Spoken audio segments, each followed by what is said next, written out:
although it has its moments, Million Live wasn't the Idol Master I was hoping for.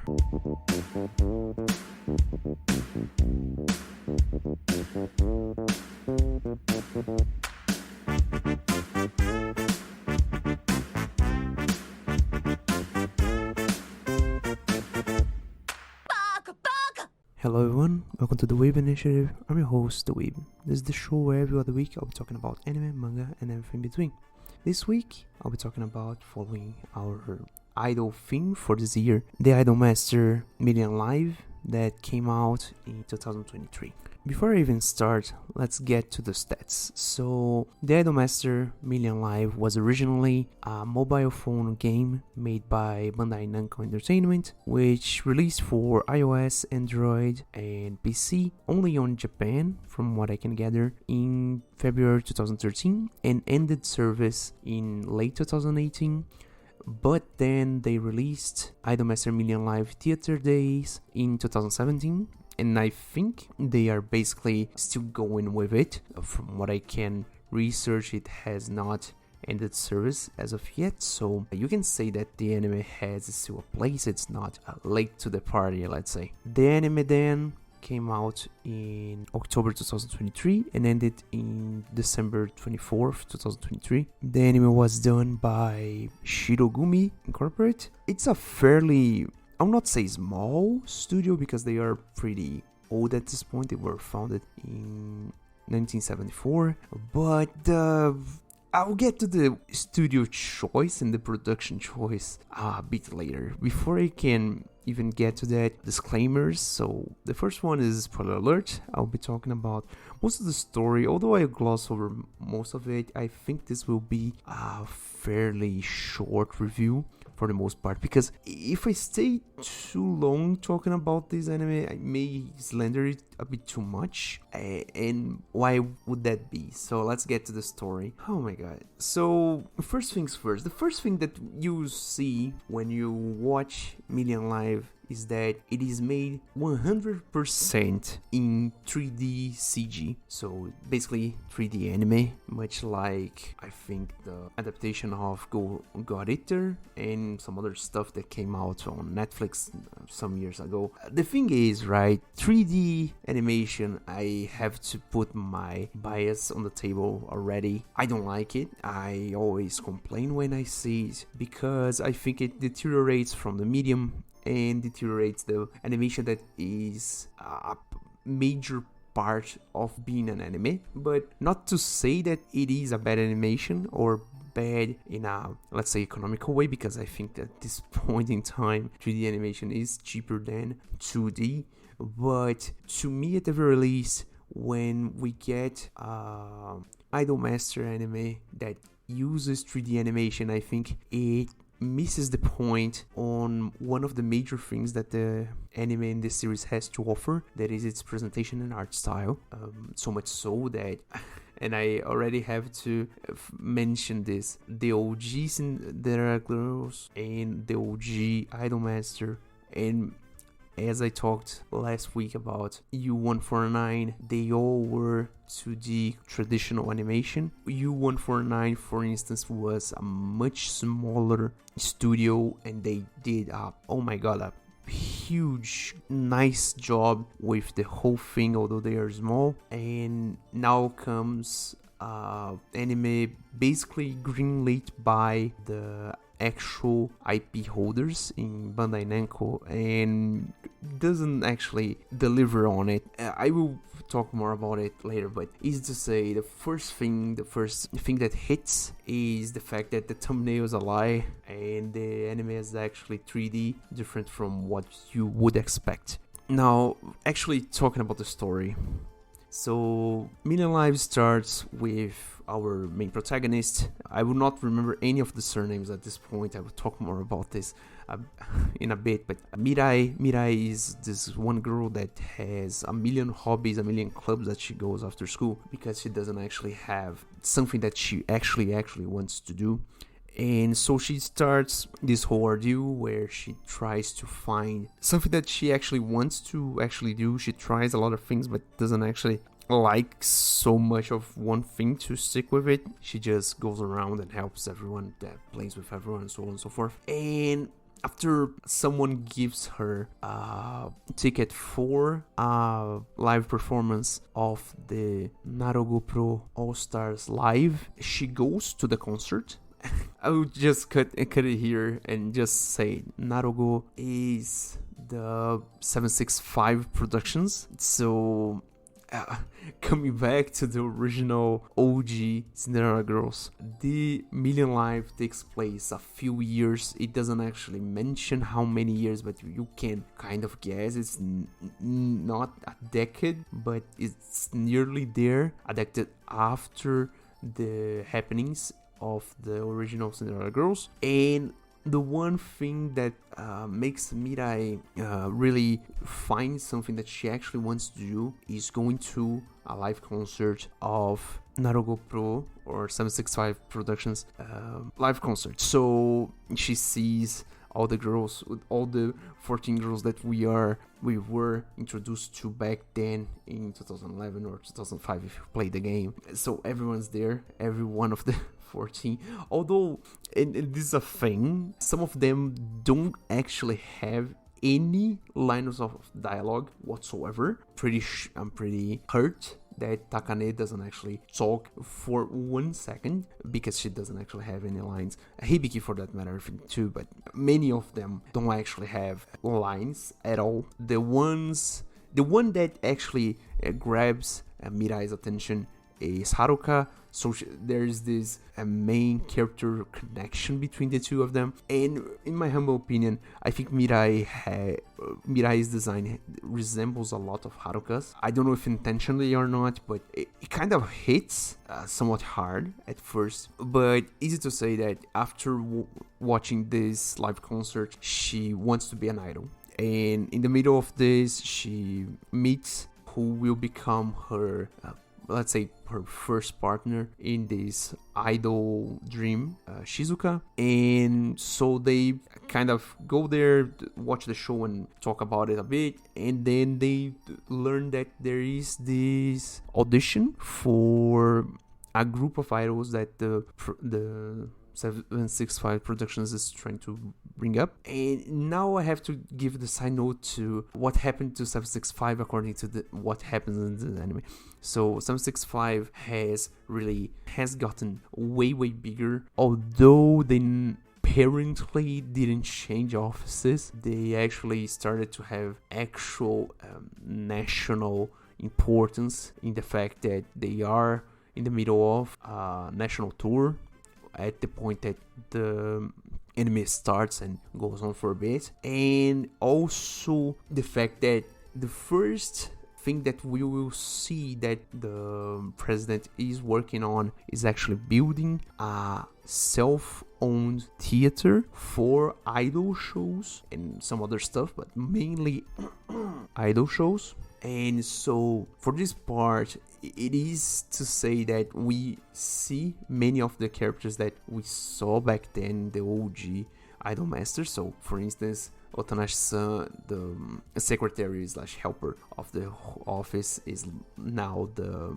senpai of another one that I don't actually remember the name. We see the original producer, now called the chief producer.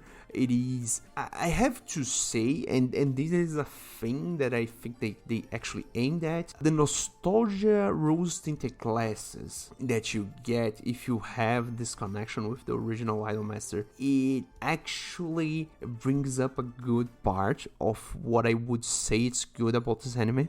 The fact that you get to see, let's say, characters that you kind of already know their struggles, and that you have seen all their stuff happening and so on and so forth. It helps to sympathize with the other characters and to the story in general. So it is to say that they use nostalgia in this case more as a weapon to amp the connection that you have with the characters, with the struggles of this new generation. Because, and now get this, right? So we get Mirai, we get Shizuka. Now you would expect to get between, let's say, another, I don't know, 11 to 12, maybe 15 girls to finish the unit. No. So the Million Live project, as in having girls to present at the theater from this point forward, we start the project with 35 girls. I repeat that, 35. 37, and ending up with a total of 39 girls by the end of the season. So there's that. That being said, our main protagonists will be Mirai, Shizuka, and the one that gets introduced a bit later, but it's kind of early, Tsubasa.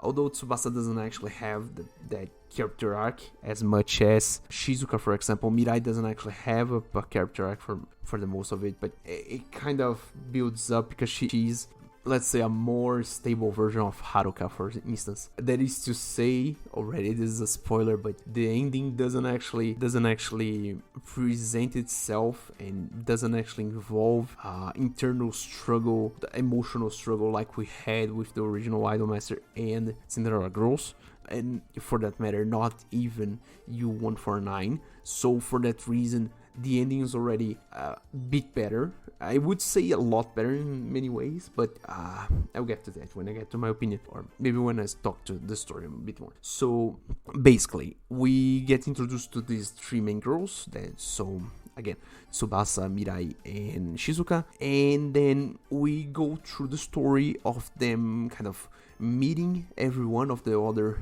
at this point, 37 girls, or the other 34 at this point, but you know what I mean. The thing is, right, so we get to meet all of them. For the most part, some of them have way too little dialogue.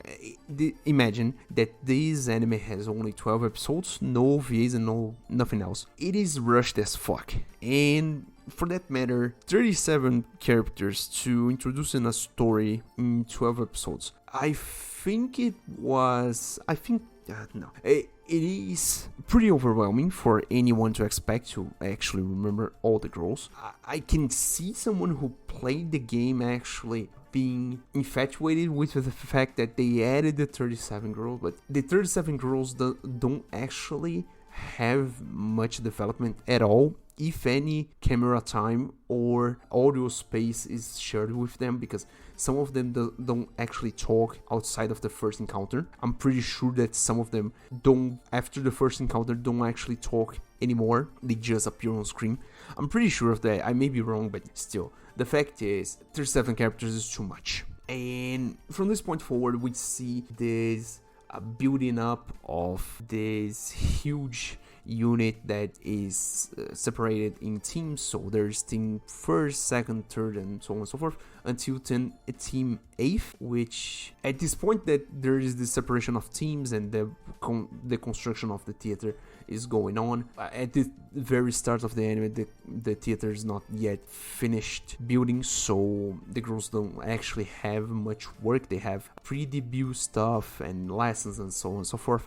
And then at some point, I think in episode 5, Mirai gets this idea of doing this improvised handmade concert live event, and so it becomes kind of a high point of the whole anime, in my opinion, that they actually get together to actually do a thing. It feels a lot like the culture festival arcs of many anime that we already discussed, and for that matter, the concert goes well, eventually goes well, a whole lot of stuff happens in the between and so on and so forth, and they kind of cement Mirai as the leader of the 37 girls at that point. It comes out in the first episode that she will be the one to lead them, but it kind of cements her in that way when they finish the handmade concert arc. And basically, when the concert ends, we get introduced to the last two characters, so Tsugumi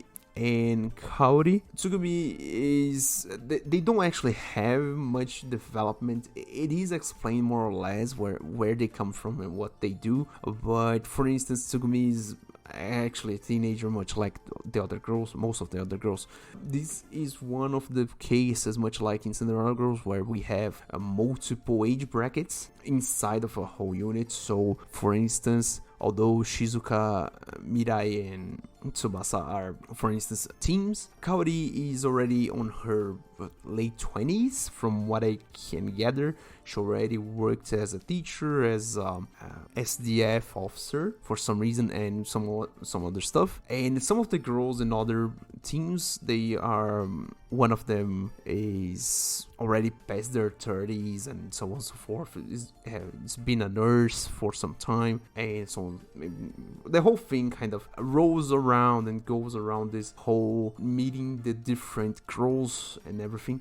But at some point, you don't actually get to know many of them. It is pretty rushed and pretty descriptive in that it's pretty shallow, is what I'm trying to say. The interactions are pretty shallow. There's no space for really any kind of deep development, deep analysis of character, analysis of ideas, wishes, and the struggles that we have when we talk about other Idolmasters entries. And so the story goes like this. The one struggle that we see most often pop up in this, let's say, first part until like episode 8, episode 10, is that Shizuka in specific, she has a, let's say, a problem, a condition with her father, that her father does not want her to be an idol because he believes that she can do better. It's never really explained the why he doesn't want her there. It's just mentioned and shown that he says that he doesn't want her there. It's never really expanded on it. So there's this, and then we have this whole arc where Shizuka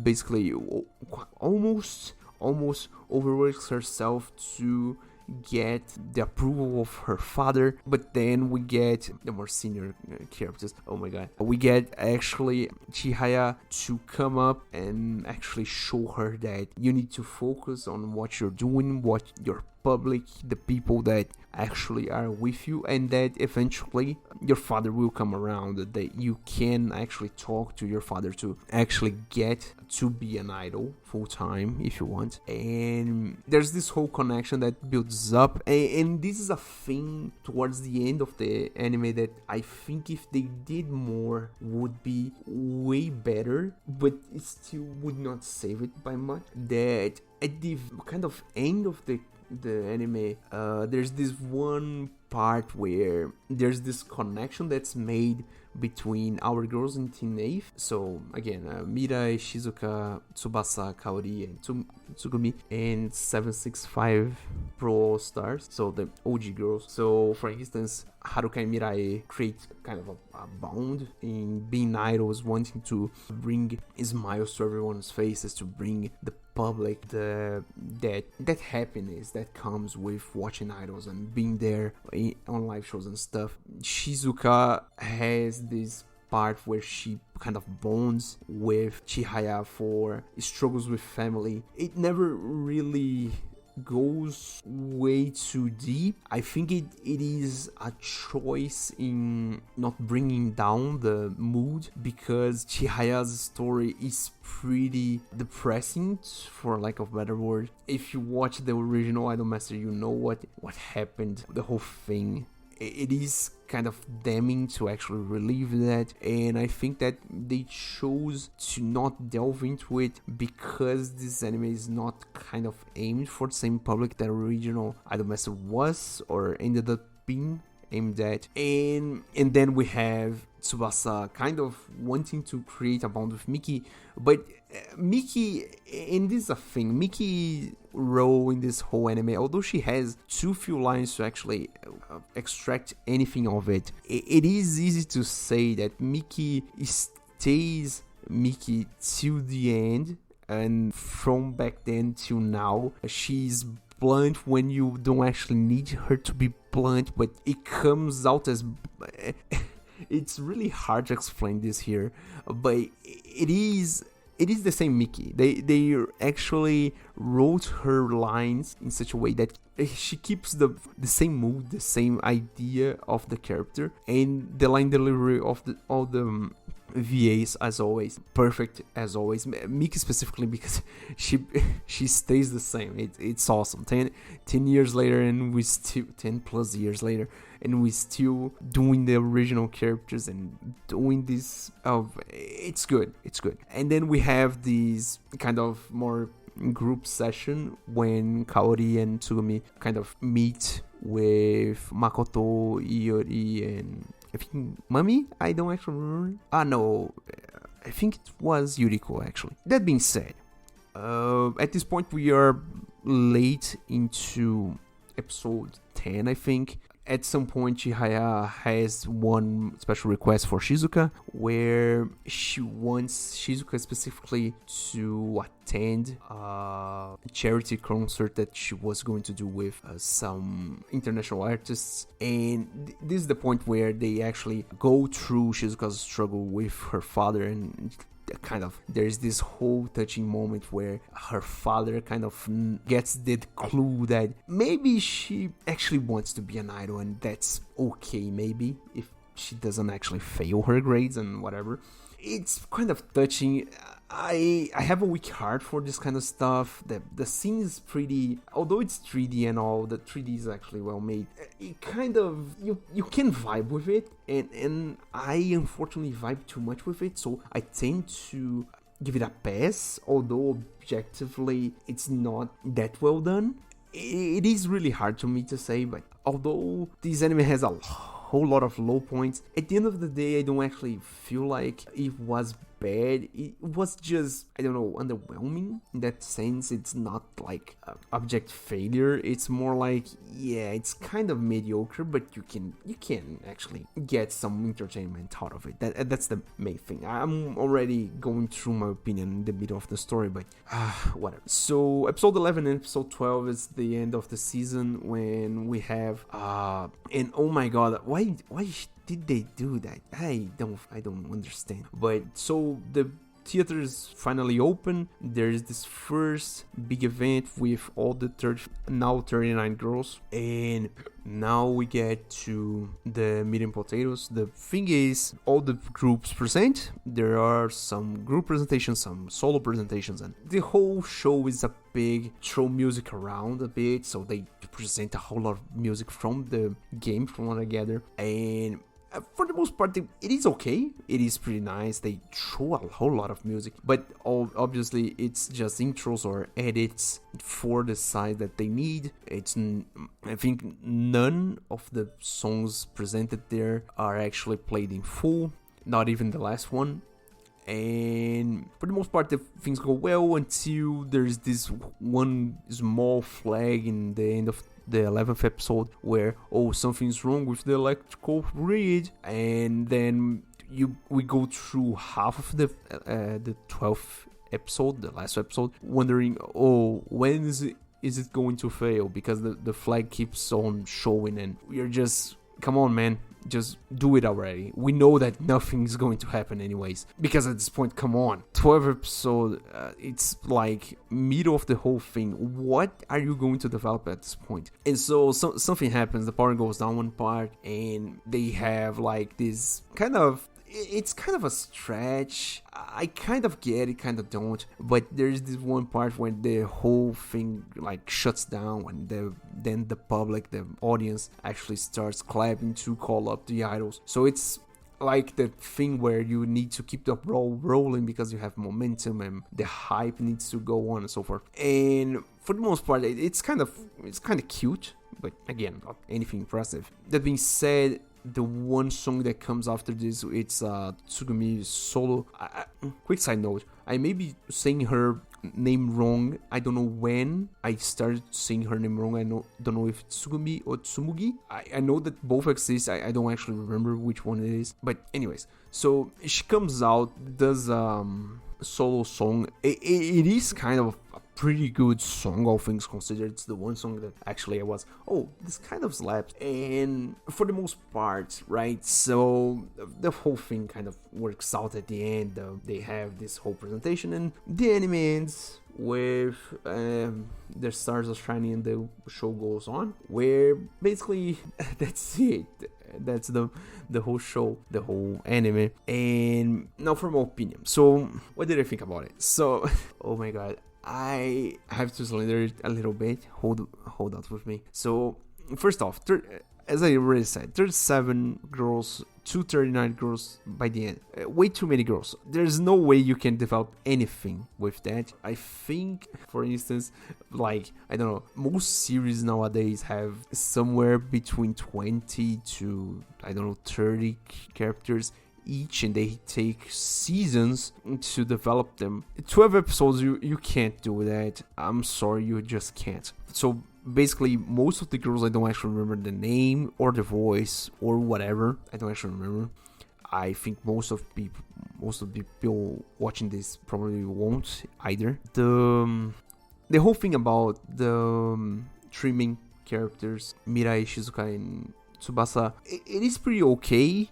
It is not as good as, for instance, Cinderella Girls, which had actual chemistry between them, because for the most part, Mirai is just, as I said at the beginning, a more stable version of Haruka, so she can kind of keep the ball rolling. It doesn't matter where or when or how. And this is actually amped by the fact that there's no struggle in this anime at all. So one of the parts that kind of got excluded together with the fact that we don't actually have connections with these girls, we don't actually have that, although, and I know this, I talked in my last review that the formula for Idol Master episodes where we see each of the girls and their struggles, it's kind of repetitive. I think that the way they did here was not better. In fact, it was, I think, worse. And looking at the results now, I would prefer the old style.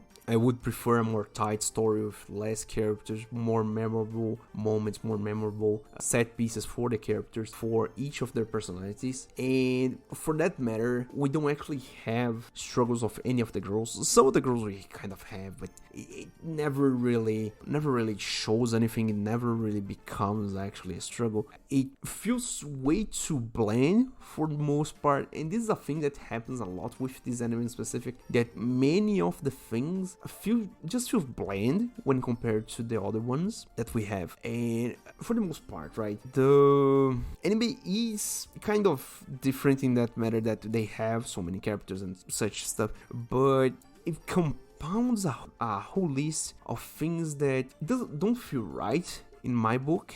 So for instance, everything's now talking about more the overall. Everything's 3D, and it is, to be fair, a fairly good 3D. It feels way closer to an anime than even anime games such as, I don't know, Scarlet Nexus, God Eater, or so on and so forth. It feels way more fluid on that, but in the same manner that feels more fluid, feels more anime, it keeps on reminding me that it is 3D, and some of the artifacts of being 3D kind of show. So there is this one scene that actually got me the wrong way, where two girls are like drinking something out of a glass, and one of the glasses is shot diagonally from the top, and you can clearly see that the top of the cup that is uncovered is a texture of liquid moving, but the texture actually doesn't move. So it kind of becomes that jarring stuff, like, hold on, is this a PS1 game? Not so much that the polygon is wrong, but the texture is still when it shouldn't. And not only that, but they flex a lot in camera shifts and camera movement. So one thing that you can't do generally with 2D animation, you can't actually move the camera, move the perspective, but they do it a lot here because they are 3D objects, so you can actually do this thing where you program and move the camera and whatever. That being said, there are other artifacts that happen when some shadows don't feel right, some movement, some ever so slight clipping in the hands mainly, and I didn't see any hair clipping, which I would say it's good, because for the most part Japanese games and hair clipping are two in the same. And for the most part the 3D is well made. I'm pretty sure it's the best 3D anime animation that I ever seen to this point, but it still carries that noxious presentation of, not noxious is not the right word, that kind of off feel to 3D CG anime. But it is attenuated by the fact that it is so well done. Talking about the anime ongoing, right? So some of the girls, and I would say this is fairly true, some of the girls make more of a spotlight more than others. You can remember actually some other girls with more relevant interactions than some of the main ones. So if Team A is the main team, some of the girls outside of Team A get more development than Tsugumi and Kaori, and Tsubasa for that matter. I think Tsubasa doesn't actually have anything in order of development or meaningful interactions. I really like Mirai as a character for that matter. I think Mirai was not the highlight, but it was good to see a stable main character for once, and she's actually kind of fun to watch. It's pretty cute. She's pretty cute. And now for the bad part, right? So when I talk about music in this kind of anime, I generally tend to aim for like getting 2, 3, maybe 4 of the insert songs on my playlist. If I say that only the opening kind of gets that, if any, I wouldn't be lying. It falls under the same thing where I said that their interactions are pretty shallow. It feels kind of bland. I think the songs they chose were pretty whatever, and they dumped all the songs in the 2 last episodes. Most of the episodes don't actually have the insert song in the middle to the montage of they doing something, much like all the other idol masses we ever seen. Especially U149, which had 2 amazing insert songs, amazing, in Gemstone and Ace. This one doesn't actually have it. They actually feels like they change a bit of direction in writing towards the end of the anime, because the end of the anime has a whole lot of nice moments, whereas the beginning doesn't actually have much. And this is the whole diagnostic of this whole thing. This anime is not bad, but it's not good. It has really good moments and really moving scenes, in my humble opinion, my biased opinion. As I already said, I love Idolmaster. I vibe too much with it, and it is an internal thing that I can't really control. I got myself kind of almost crying when I heard Ready being sung in the other side of a curtain when the girls were at the backstage of one of the 765 Pro All-Star show.